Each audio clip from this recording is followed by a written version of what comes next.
এখানে একসময় প্রচুর পোনা মারা থাকতো, বাগদার যে রেনু যে পোনা।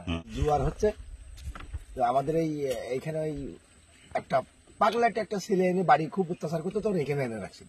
এখন ওই জোয়ারের সময় জাল বাঁচে গেছে।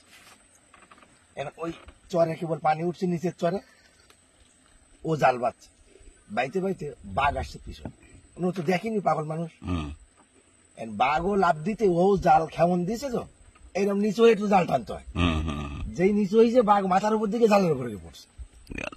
ও জাম করে গিয়ে ওর উপরে পড়ে, বাঘের পিঠির পরে না পড়ে দুই কান খুব খায়দা করতে হচ্ছে। যদি বলছে ঘোড়া ঘোড়া ঘোড়া, পাগলা তো এদিকটা আমরা হাঁটতেছি, ছাড়িয়ে দিয়ে আর ওই বাঘের নিচে তো নলিতে জাল বাজে গেছে, ও পড়ে এরকম করতেছে, আর ওই পিঠির উপরে বসে ওকে ধরে রেখেছে। দেওয়ার পরে ভাই সেই বাঘটা যে কত জোরে চলে গেল, যে আমার যে জোরে নেই, আমাকে ধরে ফেলছে উল্টো, আমি ওকে ধরতে কিছু উল্টো আমাকে ধরে ফেলছে।